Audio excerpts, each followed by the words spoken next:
Hi! Ako nga pala si Alden Lapar. Isa akong OFW dito sa Singapore. Isa akong bartender. Pero napag-decide na ako na iwanan ko yung trabaho ko kasi gusto kong mamuhay sa Pilipinas. Gusto kong makasama ang pamilya ko. And I will do baking. I will do custom cakes. This is gonna be my vlog about. And yeah, I'm 33 years old now.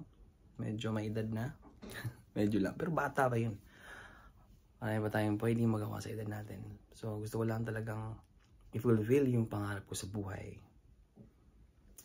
Na, you know, ever since kasi nung bata pa ako, gusto ko na talaga magkaroon ng bakery.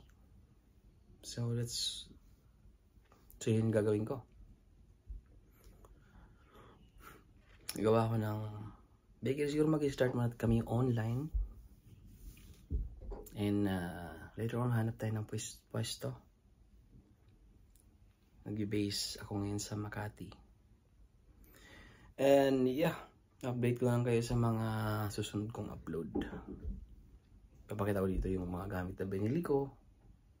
And I hope maging successful tong vlogging career natin. Right? Bye.